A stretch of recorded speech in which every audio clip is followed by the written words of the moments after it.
अस्सलाम वालेकुम। Programme hot issue में भलीकार मां जो मेज़बान इशफाक अहमद। नाज़रीन, अॼु प्रोग्राम में पाण प्रोग्राम की शुरुआत कंदासीं त पूरे मुल्क में बरसातुनि जो सिलसिलो जेको आहे वो जारी आहे। सिंध जे राजधानी कराची के मुख़्तलिफ़ इलाक़नि समेत पूरी सिंध में मुख़्तलिफ़ शहरनि में बरसात पई आहे ऐं ईंदड़ ॾींहंनि में ॿुधायो पियो वञे त अगस्त जा जेके 2 हफ़्ता आहिनि इन्हनि में मुसलसल वधीक बरसात पवंदी। सिंध खां अलावा जेकॾहिं ॻाल्हि कजे त लाहौर में तेज़ बरसात जो 44 सालनि जो रिकॉर्ड टुटी वियो आहे ऐं मुख़्तलिफ़ इलाक़नि में तमामु घणी बरसात पई आहे। लाहौर में सभ खां वधीक जेका बारिश पई आहे उहा एयरपोर्ट रोड ते 337 मिलीमीटर बरसात रिकॉर्ड कई वई आहे। ईंदड़ ॾींहंनि में बरसातुनि जो सिलसिलो छा रहंदो ऐं इन हवाले सां जेको मौसमियात महकमा मौसमियात आहे उन पारां हुकूमतुनि खे कहिड़ी अपडेट ॾिनी वई आहे, छा अलर्ट कयो वियो आहे त PDM में या NDM में महकमा मौसमियात सां गॾिजी कहिड़ी हिकमत अमली इख्तियार करे रहिया आहिनि त जीअं अर्बन फ्लडिंग या जेका ॿी सूरत हाल पैदा थिए बरसात जे करे उनखे बहितर नमूने सां मुंहुं ॾेई सघिजे। पाण इन सूरत हाल ते ॻाल्हाईंदासीं। माहिर मौसमियात सैयद सरफराज शाह सां गॾु टेलीफोन लाइन ते मौजूद आहिनि। सरफराज शाह साहब, बहुत शुक्रिया प्रोग्राम में वक्त देने के लिए। फरमाइएगा कि इस वक्त जब हम बात कर रहे हैं तो बरसात के हवाले से बिलखुसूस सिंध और बिलउमूम पूरे पाकिस्तान में क्या प्रिडिक्शन है बरसात के हवाले से? तो देखिए, चल रही है मानसून इस वक्त एक्टिव फेज में है। सिंध में तो इतनी बारिशें नहीं है बहुत ज़्यादा फिलहाल इस स्पेल में इतनी ज़्यादा नहीं हुई। चंद एक जगहों पर छोड़कर जैसे उमरकोट और फिर कराची में आज रात गुज़श्ता रात से आज होती रही सुबह तक वक्फे वक्फे से, तो ये अच्छी बारिश हुई। अदरवाइज पंजाब में भर में और उधर KP में और कश्मीर साइड पे बहुत तेज़ बारिशें हैं। उससे आपने देखा लैंड स्लाइडिंग भी और फ्लैश फ्लडिंग और इस तरह से दरियाओं में भी पानी का बहाव कुछ जगहों पर खासा तेज़ हो गया है। और लाहौर का जैसे आपने जिक्र किया कि वहाँ आज रिकॉर्ड बारिश हुई है, तो मानसून हवाएं बहुत मतलब स्ट्रॉन्ग मानसून हवाएं जो है ना बहुत शिद्दत की दाखिल हो रही हैं उधर पंजाब साइड पे भी, और सिंध में भी दाखिल होंगी परसों से। कुछ एरियाज़ में तो कल रात से और ज़्यादातर एरियाज़ में फिर परसों से। तो 3 अगस्त से लेकर 6 अगस्त तक का जो दौरानिया होगा इसमें तेज़ बारिशें हैं। चंद एक अजला में खासी तेज़, उसमें जैकोबाद, सक्खर, लाड़काना, उस तरफ कंबर और फिर दादू, जामशोरो और ईस्टर्न साइड पे खैरपुर, फिर नीचे सांगड़ और उमरकोट और मीरपुर खास, ये जो अजला हैं इन और नवाबशाह भी बीच में और नौशहर और फिरोज भी, इन तमाम अजला में खासा तेज स्पेल होगा 3 अगस्त से लेके 6 अगस्त 5 अगस्त की रात तक या 6 अगस्त की दोपहर तक। तो उसमें कुछ इलाकों में ज़ाहिर है नशेबी इलाकों में पानी जमा हो सकता है, इतना शिद्दत का स्पेल मुसलसल अगर 2-3 दिन चले तो। और दूसरा ये कि जो बलूचिस्तान में भी चूँकि जो शुमाल मशरकी बलूचिस्तान है उसमें ज़ोब, बार खान और किला अब्दुल्ला और दूसरा नसीराबाद, जाफराबाद, उन तमाम एरियाज़ में भी हैवी रेन एक्सपेक्टेड है। तो वहाँ से भी पानी जो है ना वेस्टर्न डिस्ट्रिक्ट्स हैं जो सिंध के जैसे कंबर और नीचे फिर दादू और जामशोरो उन अजला में और फिर ऊपर जैकोबाद भी उन अजला में उधर से भी फ्लैश फ्लडिंग की सूरत में पानी आ सकता है।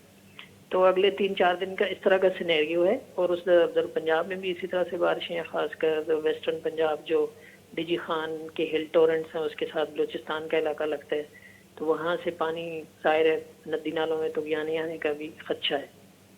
सही सरफराज साहब, ये फरमाइएगा कि इस साल 2022 की तरह कोई फ्लडिंग वार्निंग है पूरे पाकिस्तान में या सिंध में? देखिए, जैसे मैं बता रहा हूँ ना आपको, आज से जो अगले 3-4 दिन की फोरकास्ट सिंध की हमने इशू की है तो उसमें मेंशन है फलां डिस्ट्रिक्ट में बहुत तेज स्पेल के नतीजे में फ्लड लाइक सिचुएशन हो सकती है, जिनके मैंने अभी आपके सामने नाम लिए। तो ये तो हर स्पेल से पहले स्पेल टू स्पेल आप करते हैं ना, डिसाइड करते हैं कि कौन से एरिया में कितनी ज़्यादा बारिश पड़ने वाली है। और फिर अगर खुदा न खास्ता दरियाओं के कैचमेंट एरियाज़ में ज़्यादा बारिश हो जाए तो वो दरियाई सैलाब आ सकता है। तो जुलाई तो इत्तेफाक से इतना बहुत हैवी नहीं गया, उसमें तो एक तरह से नेगेटिव रही, जो एवरेज से थोड़ी कम रही बारिश। ऑल ओवर पाकिस्तान 9% कम रही और सिंध में तो कोई 40-45% कम रही है। लेकिन अब अगस्त में अच्छी बारिशें हैं, पैदर पे 2-3 अच्छे स्पेल हैं। सही सरफराज साहब, ये फरमाइएगा कि कराची में मुख्तलिफ इलाकों में बारिशें अच्छी खासी बारिशें हुई, लेकिन जो गर्मी का जोर था, जो गर्मी की शिद्दत थी, उसमें कोई खासी कमी वाकई देखने में नहीं आई। आप समझते हैं कि जो कल रात से बारिशों का सिलसिला शुरू हुआ है اس کے بعد جو گرمی کی شدت ہے اس میں بھی کوئی کمی واقع ہوگی؟ جی کمی تو کل سے ہو گئی ہے گرمی میں خاصی. آج تو 31.6 گیا میکسیمم. کہاں تو میکسیمم 37 38 اور 40 ہوتا تھا پچھلے جولائی کے دنوں میں, اور اب تو 31 رہا ہے صرف. 32 اسے کہہ سکتے ہیں آپ. 31.6. تو اگست کا مہینہ ویسے جب شروع ہوتا ہے نا تو یوزلی کراچی میں اور اس میں باقی ایریاز میں بھی گرمی کم ہو جاتی ہے جولائی کی نسبت. تو وہ گرمی کی لہر جو تھی بنیادی طور پہ جو لو پریشر ایریا جب کراچی کے جنوب میں موجود آ کر ہو جائے اور اسی طرح سے بن جائے جنوب میں, یا پھر ادھر ایسٹ سائڈ پہ راجستھان وغیرہ پہ بن جائے, تو سی بریز جب کٹ آف ہوتی ہے تو زیادہ گرمی ہوتی ہے, اور اپس بھی پھر اس وقت ظاہر ہے بہت زیادہ محسوس ہوتا ہے ہوا کے نہ چلنے کی وجہ سے. تو وہ چیز اب نہیں ہے اس وقت, تو ظاہر ہے موسم اب بہتر ہو گیا ہے. سید سرفراز صاحب یہ فرمائیے گا کہ کراچی کے حوالے سے اگر بات کی جائے, خصوصاً کراچی کے حوالے سے, تو اربن فلڈنگ کا جو ہے وہ خطرہ بتایا جاتا ہے. جس طرح آپ نے بات کی کہ کل سے ایک نیا سلسلہ شروع ہوگا 6 تاریخ کو, تو اس حوالے سے آپ نے جو مختلف ادارے ہیں جو پی ڈی ایم میں یا این ڈی ایم میں, ان کو آپ نے الرٹ یہ جاری کر دیا ہے کہ ان کو تیار رہنا چاہیے اربن فلڈنگ کے لیے؟ جی بالکل. جو فورکاسٹ دیکھیں ایڈوائزری فورکاسٹ جیسے ایشو ہوتی ہے تو پی ڈی ایم اے کو بھی اور این ڈی ایم اے کو نیشنل لیول پہ اور پروونشل لیول پہ پی ڈی ایم اے کو ظاہر چلی جاتی ہے, اور دوسرے جو متعلقہ ادارے ہیں ان کو بھی. تو کراچی میں تو ایسا اربن فلڈنگ کا خطرہ نہیں ہے اس اسپیل کے نتیجے میں. ہاں دیکھیں کوئی بعد میں کوئی, ابھی تو مانسون کا 1.5 مہینہ باقی ہے کم از کم, تو بعد میں کوئی جب اس طرح کا اسپیل ہم دیکھیں گے کہ کراچی میں بھی اربن فلڈنگ ہو سکتی ہے تو پھر الرٹ کر دیں گے.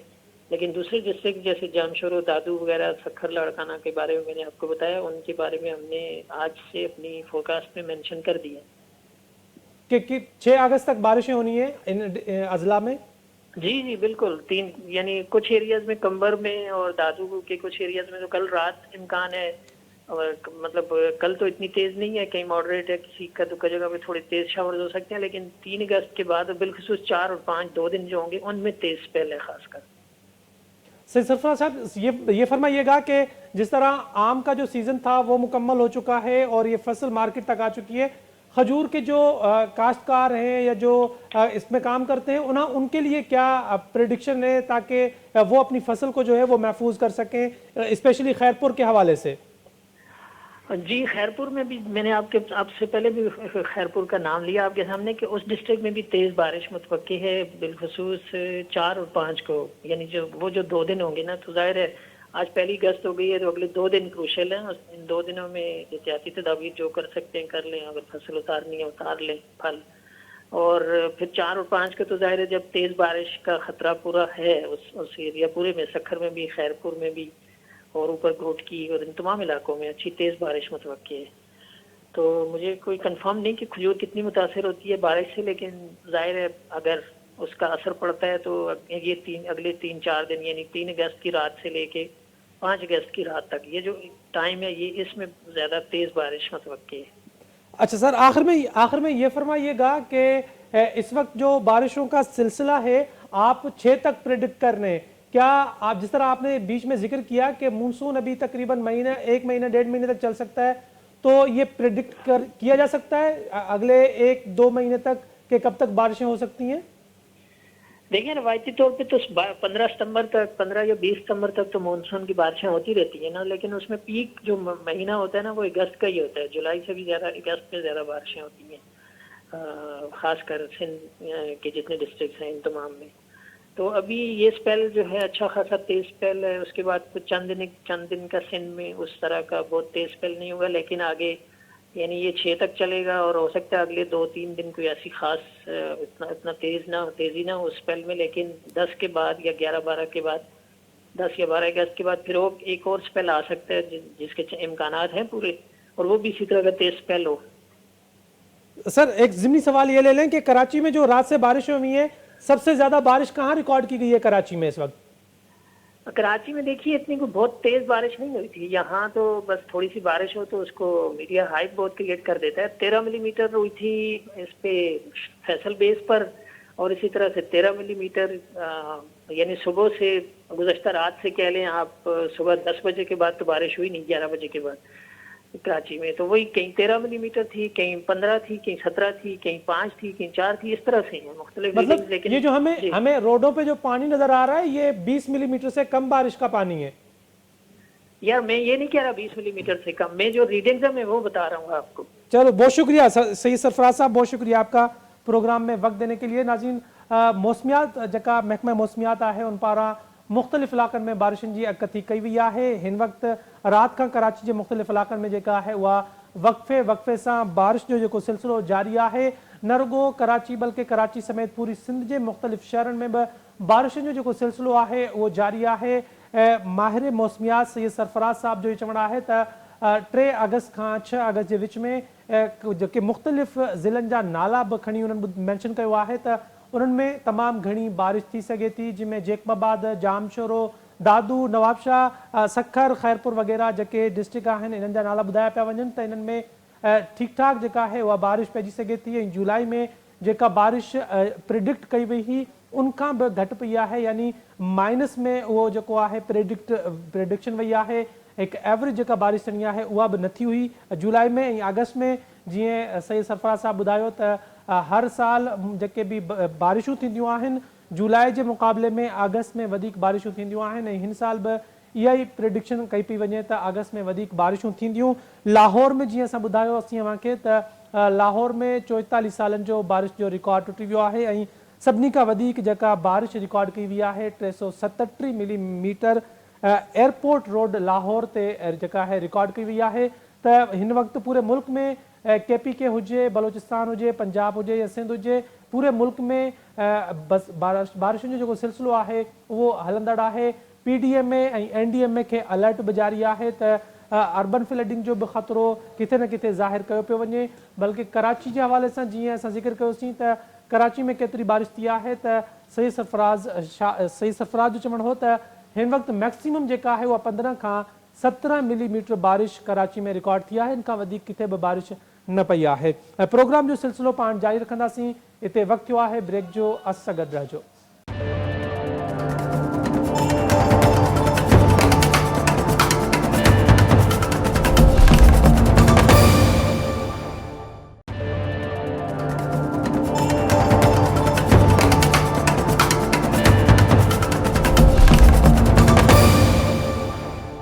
नाज़रीन, प्रोग्राम में एक दफ़ो बीहर भलीकार। प्रोग्राम के हिस्से में पाण जिक्र कंदासीं सियासी सूरत हाल के हवाले से, मुल्क की मजमूई सियासी सूरत हाल के हवाले से।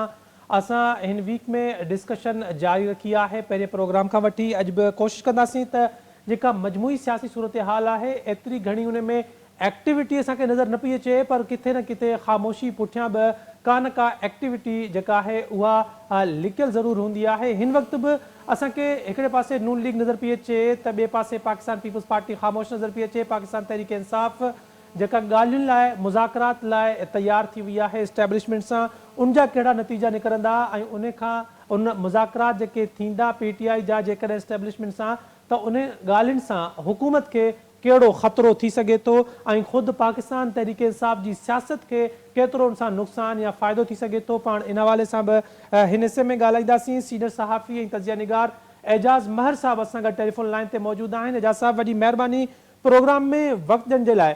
ॿुधाइजो त पाकिस्तान में जेका मौजूदा सियासी सूरत हाल है उन में हिन वक्त जेकॾहिं तजियो कजे त सभिनी खां वधीक बेनिफिट में केरु आहे? ॾिसो, ॻाल्हि इहा आहे त बेनिफिट जी ॻाल्हि जेको आहे त जेके ज़ाहिर आहे हुकूमत में वेठा आहिनि त उन्हनि जी आहे, छो त अॻ में इहे ई जेको आहे त कोर्ट कचहरनि जा चकर कटींदा ऐं मुख़्तलिफ़ केसनि मथां केस हूंदा ऐं हाणे उन जेका भोॻे पियो सूरत हाल उहा जेको आहे त PTI जे मुंहुं पई ॾिए। ऐं तव्हां ॾिठो त इहो रऊफ़ हसन जेको आहे सेक्रेटरीट सील थी वई, उन ते गिरफ़्तारी थी वई, वरी उनजी ज़मानत थिए थी, वरी ॿिए केस गिरफ़्तार था करे वठनि। त साॻिए तरीक़े सां PTI जे काफ़ी माण्हुनि सां इहो सलूक कयो पियो वञे ऐं उहे अज़ाब में आहिनि।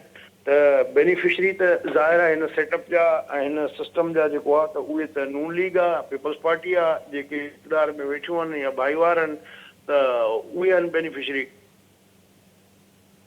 एजाज़ साहब, नून लीग अव्हांखे हुकूमत खां पोइ ऐं 5 महीना हुकूमत करण खां पोइ अकेली नज़र न पई अचे।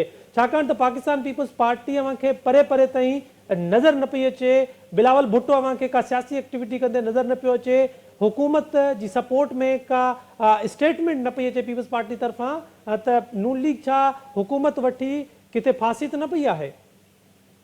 बिल्कुलु आहे। ॾिसो न, जेके मुल्क जूं हालतूं आहिनि ऐं पाकिस्तान जी इकनॉमिक कंडीशन आहिनि या हिकिड़ी पॉलिटिकल टर्माइल वारी सिचुएशन आहे, त यकीनन के जेका बि धुर हुकूमत में हूंदी त उहा का ख़ुशि एतिरो न हूंदी। पर ॻाल्हि इहा आहे त असां वटि जेको आहे उहे हुकुमरान एतिरा बेहस आहिनि जो हू पंहिंजे एलीट क्लास जो जेके सहूलियतूं आहिनि उन्हनि ते कंप्रोमाइज़ करण जे लाइ तयारु न आहिनि। त हिकिड़ो ढीठपणे जी हद आहे पाकिस्तानी सियासत में। तव्हां ॾिठो त बिलावल साहब जी तव्हां ॻाल्हि कई, ख़ामोश न रहे त ॿियो छा करे, कहिड़े मुंहं सां हू जेको आहे ॿाहिरि निकिरंदा। जॾहिं महांगाई मार्च कंदा उन वक़्तु पेट्रोल जी क़ीमत छा हुई, उन वक़्तु महांगाई जी शरह केतिरी हुई, उन महिल जेको आहे त अटो केतिरे जो हो, खंडु केतिरे जी, गिहु दाल केतिरे जो हो। हाणे त उन खां अञा रेट जेको आहे ॿीहर ते चढ़ी वियो आहे। त उन खां पोइ जेको IMF सां एग्रीमेंट कयूं वेठा आहिनि, उनखे बि मञियूं वेठा आहिनि। बजट पास कराइण में पीपल्स पार्टी मुकमिल उन्हनि सां सहकार कयो। त पीपल्स पार्टी ईअं नथो चई सघिजे त को हुकूमत जो जेको आहे कोन आहे, प्रोटोकॉल इंजॉय कनि था ऐं बाक़ाइदा उनखे प्रिविलेजिस जेके आहिनि उहे मिलनि था पिया। बाक़ी रही ॻाल्हि त हू हाणे इहो पाण खे हुकूमत खां धार चई ऐं इहो अवाम खे बेवकूफ़ नथा बणाए सघनि पीपल्स पार्टी वारा त जेको आहे असां हुकूमत में न आहियूं ऐं जेको बि आहे गुनाह सवाब उनजो ज़िम्मेवार जेको आहे उहो नून लीग त आहे ई आहे। पर पीपल्स पार्टी हुनजी इतादी आहे ऐं हर महिल हर ॾुखे वक़्त ते जेको आहे पीपल्स पार्टी उन्हनि जो साथ थी ॾे। लेजिस्लेशन हुजे, बजट हुजे, कोई बि इशू हुजे। हाणे ॾिसो त हीअ जेका सुप्रीम कोर्ट जजमेंट ॾिनी आहे PTI जे मख़सूस सीटुनि जे हवाले सां, त उनखे काउंटर करण जे लाइ ॿई धुरियूं पेश आहिनि। कुले में मिलाए गॾु जेको आहे उहे लेजिस्लेशन में बिट लॻा पिया आहिनि। त बहरहाल इहो मुंहिंजो न आहे ख़्यालु त को पीपल्स पार्टी या आम माण्हू इहो हाणे सम्झंदो त पीपल्स पार्टी इक़्तिदार जो हिसो न आहे। एजाज साहब ॾिसो जिथे महांगाई पई थिए, पेट्रोल जूं क़ीमतूं पियूं वधनि, बिजली जा अघ पिया वधनि, उन में केर बि पूरे मुल्क मां पीपल्स पार्टी खे घटि वधि ॻाल्हाइण जे लाइ तयारु न आहे या असां घटि था ॿुधूं, बजाए नून लीग खे वधीक ॻाल्हाइण जे ऐं नून लीग जो नालो वधीक पियो अचे। पीपल्स पार्टी हिकु पासे जीअं मां ॻाल्हि कयो त सभई आइनी उहिदा सभु प्रोटोकॉल इंजॉय बि करे पई ऐं ब्लेम जेको आहे उहो बि पंहिंजे मथां खणण जे लाइ तयारु न आहे। त नून लीग इन हवाले सां त पीपल्स पार्टी जी सियासत जो शिकार थी आहे। ॾिसो, उन हवाले टेक्निकली हिकिड़ी हद ताईं तव्हां सही था चओ त ॾिसो पीपल्स पार्टी वारा इहो चई सघनि था भई प्राइम मिनिस्टर हू आहे, वज़ीर उन्हनि जी पार्टी जा आहिनि ऐं असीं जेको आहे त असां वटि का अथॉरिटी कोन्हे का। ठीकु आहे, असां मजबूरी विचूं सपोर्ट कयूं था नून लीग खे, पर डायरेक्ट अथॉरिटी असांजे वस में न आहे जो असां का रेट घटि वधि करे सघूं या आवाम खे को रिलीफ ॾेई सघूं। त ज़ाहिर आहे त उहो त इहो एस्पेक्ट पंहिंजी जाइ ते बिल्कुलु मौजूदु आहे ऐं ज़ाहिर आहे त प्राइम मिनिस्टर नून लीग जो आहे, मिनिस्टर नून लीग जा आहिनि ऐं जेको मेजर चंक आहे गवर्नमेंट जो उहो त ज़ाहिर आहे त उन ते ई ईंदो। त जंहिंजो प्राइम मिनिस्टर हूंदो, कैप्टन जेको टीम जो आहे, त उहो हूंदो उन ते तनक़ीद वधीक थींदी। ऐं नून लीग यकीनन जेको आहे त उन हवाले सां जहिड़े बि हालतुनि में, छो त जॾहिं इलेक्शन थी 8 फरवरी वारी, त उन में अञा ताईं बि जेके मुख़्तलिफ़ ऑर्गेनाइज़ेशन्स आहिनि जिन इलेक्शन खे मॉनिटर पे कयो, फैफन वग़ैरह, उन्हनि जूं तव्हां रिपोर्ट्स ॾिसो त नवाज़ शरीफ़ समेत केतिरा ई मुस्लिम लीग नून जा माण्हू हाराए विया ऐं पोइ रिज़ल्ट मैनिपुलेट करे उन्हनि खे खटराए हिकिड़ी सिंगल लार्जेस्ट पार्टी बज़ाहिर उन महिल आंदो वियो साम्हूं ऐं उन्हनि खे पूरी हुकूमत ठाहिण लाइ जॾहिं चयो वियो त उन वक़्तु बि नून लीग जा खोड़ सारा माण्हू TV चैनल ते इहो चई चुका आहिनि त असां मना कईसीं त फ़िलहालु हिननि हालतुनि में हुकूमत न वठो, हुकूमत न संभालियो। त इहे ॻाल्हियूं सभु मौजूदु आहिनि पंहिंजी जाइ ते ऐं जहिड़े तरीक़े सां हिते हिन मुल्क में सियासत में मैनिपुलेशन थिए थी ऐं पंहिंजा मनपसंदि जेको आहे माण्हू उहे इक़्तिदार में आंदा वेंदा आहिनि ऐं वरी जॾहिं हू अखियूं ॾेखारींदा आहिनि या वरी को किताब पुछंदा आहिनि त उन्हनि खे वरी जेको आहे त रस्तो वठायो वेंदो आहे, पोइ वरी जेल में हूंदा आहिनि। त इहो तमाशो जेको आहे त उहो 70-75 सालनि खां त ॾिसूं पिया ईअं ई पियो हले। जेके इक़्तिदार जा असुल धणी आहिनि उहे ज़िम्मेवारी बि क़बूल नथा कनि ऐं उन्हनि ख़िलाफ़ केरु तनक़ीद थो करे त पोइ वीडियो वारा खणी अगवा करे उन्हनि खे मंज़र तो गाइब करे। त इहो जेको तरीक़ेकार आहे या जेको उहो घणो वक़्तु हली कोन सघंदो ऐं जहिड़ी कंडीशन्स आहिनि मुल्क जूं हिन महिल जेको आहे त वॾे पैमाने ते तव्हांखे रिफॉर्म्स जी ज़रूरत आहे ऐं अधु गवर्नमेंट जा ख़र्च तव्हांखे घटि करणा आहिनि पर ब्यूरोक्रेसी नथी करणु ॾे। तव्हां 18 तरमीम में तव्हां जेके वज़ारतूं सूबनि खे ॾियणियूं कयूं उहे अञा ताईं न आहिनि ॾिनियूं ऐं उहे तव्हांजा एक्स्ट्रा ख़र्च जेको आहे 300 अरब तव्हां उतां बचाए सघो था ऐं बिजली चोरी सिर्फ़ु रोकियो गवर्नेंस जो इशू आहे प्योरली त उन मां तव्हां 500-700 अरब रुपया बचाए सघो था। इनएफिशिएंसी आहे सिस्टम जी ऐं नाअहली आहे छो त सभिनी जा इंट्रस्ट आहिनि हर को पंहिंजे पंहिंजे पर्सनल इंट्रस्ट खे या ग्रुप जे इंट्रस्ट खे वेठो सर्व करे ऐं रियासत जा जेके इंट्रस्ट आहिनि मुल्क जा जेके मफ़ाद आहिनि उन्हनि ते शख़्सियतुनि जा मफ़ाद हावी थी विया आहिनि जंहिंजे करे हर को माना ॾियारी लॻाइण में पूरो आहे ऐं कंहिंजी का एतिरी अप्रोच ई कोन्हे। जेके हिकिड़ियूं सिविलाइज़ क़ौमूं हूंदियूं आहिनि उहे पंहिंजी प्लैनिंग कंदियूं आहिनि 100 साल ताईं 200 साल ताईं तव्हां पंहिंजे नेशनल इंट्रस्ट जो तइयन कंदा आहियो त हीअ असांजो क़ौमी मफ़ाद आहे। पर बदकिस्मती इहा रही आहे त असां वटि हिकिड़ो डिक्टेटर अचे थो जिहाद कयो वारो कयो ॿियो अचे थो न इहा दहशतगर्दी आहे बंदि कयो हर 15 साले में असांजा नेशनल इंट्रस्ट चेंज थी था वञनि पिया। त जॾहिं अहिड़े क़िस्म जी रियासत जा जेके कर्ता धर्ता आहिनि उन अंदाज़ में हलाईंदा त उन में छा तबाही थींदी ॿियो छा थींदो। एजाज साहब अवां पंहिंजे बयान में चयो त हिन मुल्क जी तारीख़ रही आहे त जेको बि ताक़तवर खे अखियूं ॾेखारींदो आहे उन खे लाइन सां लॻायो वेंदो आहे। शहबाज शरीफ़ पंहिंजी 35-40 सालनि जे कैरियर में कॾहिं बि ताक़तवरनि खे अखियूं न ॾेखारियूं आहिनि। उनखां पोइ बि उनजी हुकूमत जी नाकामी या जेका आहे गैर पॉपुलर थियणु गैर मक़बूलियत थियणु जेको आहे इन पुठियां कहिड़ा कारण थी सघनि था जॾहिं त हू प्रो एस्टेब्लिशमेंट रहियो आहे सॼी उमिरि। उहो बिल्कुलु रहियो आहे ज़ाती तौर ते शख़्सी तौर ते हू थधे मिज़ाज वारो माण्हू आहे ऐं सभिनी खे गॾु खणी हलण वारो माण्हू आहे। पर ॻाल्हि इहा आहे त जेके मुल्की हालतूं आहिनि ॾिसो न केतिरे अरसे खां तव्हां कर्ज़नि ते हिन मुल्क खे हलाईंदव तव्हां पंहिंजा ख़र्च न घटाईंदव ऐं जेको आहे पंहिंजे चादर हार पेर न ॾगेरींदव तेसिताईं जेको आहे तव्हां कीअं मैनेज कंदो शयुनि खे त तव्हां कर्ज़ वठी हिन महिल लिटरली पाक फ़ौज जी पघार हुजे या प्राइम मिनिस्टर हाउस में जेका मीटिंग थी थिए उन में जेका चांहि सर्व था कनि उहा बि कर्ज़नि जी चांहि आहे। त जॾहिं उहो तव्हां उनजे बावजूद बि पंहिंजूं अयाशियूं ख़तमु करण लाइ तयारु कोन्हो। अॼु बि ख़बरूं थियूं अचनि त सिंध में को DCs खे वीगो गाॾी वठी ॾियण जे लाइ वीगो न पर इहे फॉर्चूनर जेको आहे वठी ॾियो। इहे कमु कहिड़ो था कनि पिया माना तव्हां ॾिसो त जेके अवाम जी बहितरी ऐं भलाई जे लाइ रेगुलेशन जा हिननि जूं ड्यूटीज़ आहिनि छा ही हारनि खे भाण वक़्त ते जेको रेट मुक़ररु थियल आहे उन ते मिले थो छा ॿारनि खे जेको आहे त उहो अघु मिले थो उनजी इहा कंहिंजी ज़िम्मेवारी आहे त उहे जॾहिं उहे कनि नथा हिकिड़ो नेक्सस ठहियल आहे रूलिंग इलीट जो उन सॼी ब्यूरोक्रेसी उन्हनि जे इंट्रस्ट खे सर्व करे थी हू उन्हनि जे इंट्रस्ट खे सर्व कनि था ऐं नतीजे में जेको आहे त अल्टीमेटली भोगे मुल्क थो ऐं अवाम थो आम माण्हू आहे जेको आहे उनजी किथे पहुच कोन्हे का उहो त जेके बि टैक्सिस वधायूं था हाणे जेको आहे तव्हां पेम्परनि ते ऐं खीर जे उन ते बि टैक्स हणो था पर जेके इहे वॾा माण्हू वेठा आहिनि जेके इहे अरबे रुपया कमाइनि था त उन्हनि ते सहूलियतूं पंहिंजूं विड्रा नथा कनि पिया।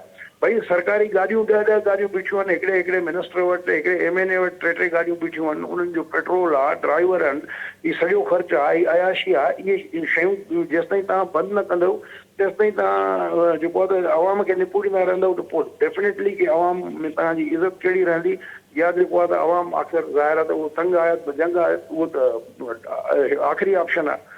ऐं जंहिं तरीक़े जूं सूरत हाल आहे हिन मुल्क में त माण्हुनि जी जेका अर्निंग कोन्हे सनअतूं बंदि थी रहियूं आहिनि केतिरा माण्हू लखनि जे तइदाद में जेके सरंदी वारा माण्हू हुया जेके कारोबार कंदा हुआ उहे मुल्क छॾे परते हलिया विया आहिनि त उन सां जेका बेरोज़गारी थिए थी माण्हुनि जी इनकम एतिरी कोन्हे का रोज़गार जा वसीला ज़रिया एतिरा कोन्हनि के लॉ एंड ऑर्डर जा प्रॉब्लम आहिनि त रियासत हिन मुल्क खे ॾे छा थी न अमुन अमान सुकून नथो ॾेई सघिजे न तव्हां सुठी तइलीम था ॾियो न सुठी सिहत जी सहूलियत था ॾियो ऐं जेके पीअण जो पाणी बुनियादी इंसानी हक़ आहे उन पाणी साफ़ पाणी जेको आहे त अॼु ॾींहं ताईं प्रोवाइड कोन पियो थिए ऐं करप्शन जो धंधा जेको आहे उहो जाम लॻा पिया आहिनि। थर में आरो प्लांट केतिरा आहिनि कागज़नि में, ऐं हिकिड़ो बि फंक्शनल न आहे, या हिकु अधु खणी हूंदो बि सही।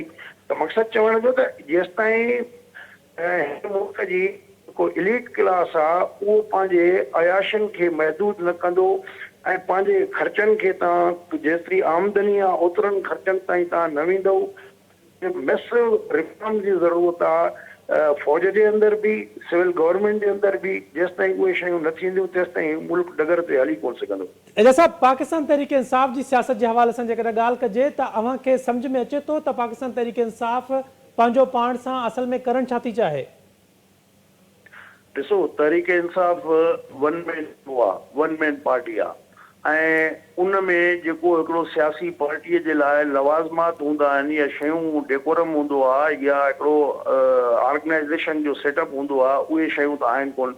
हुते जेको कुझु बि आहे इमरान ख़ान आहे, जेसि ताईं इमरान ख़ान जीअरो आहे तेसि ताईं पार्टी हुनजी आहे। उन खां पोइ इहे जेके माण्हू आहिनि हुते, इहे वण जी काठी आहे, उहे हर को पंहिंजे उन तहत जेको आहे उहो अलॻि थी वेंदा, मुख़्तलिफ़ ग्रुपनि में वंडिजी वेंदा। त जेको हिन महिल ताईं इमरान ख़ान साहब जो स्टाइल रहियो आहे पंहिंजी लाइफ में, चाहे उहो गेम वारी लाइफ हुई या पंहिंजी पर्सनल लाइफ हो, त उन में हू सदाईं हिकिड़े डिक्टेटर वारे अंदाज़ में शयुनि खे डील कंदो रहियो आहे। त हाणे बि हू पॉलिटिकल पार्टी खे बि पंहिंजे हिकिड़े ख़्वाहिश मुताबिक़ हलाइण थो चाहे। बावजूदि हिन जे असां वटि माज़ीअ में खोड़ सारा मिसाल अहिड़ा पिया आहिनि त जॾहिं बि हिननि कमेटियूं ठाहियूं, उहे कमेटियूं वञी हुकूमत सां या एस्टेब्लिशमेंट सां ॻाल्हियूं करे ईंदा, कुझु शयूं तइ करे ईंदा। आख़िरी जॾहिं इमरान ख़ान वटि प्रोपोज़ल ईंदो, हू हुनखे वीटो करे छॾींदो। त इहो मुंहिंजो ख़्यालु आहे त इहो पॉलिटिकल अंदाज़ कोन्हे को।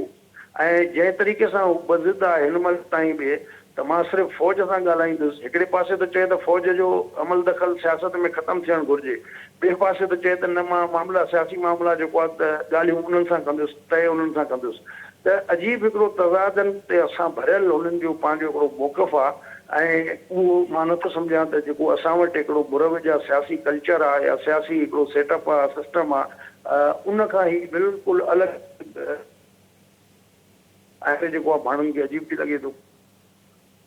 एजा साहब, इहो ॿुधाइजो त छा पाकिस्तान तहरीक इंसाफ खे जेकॾहिं मख़सूस सीटूं मिलंदियूं त उन सां हुकूमत खे को ख़तरो थी सघे थो छा?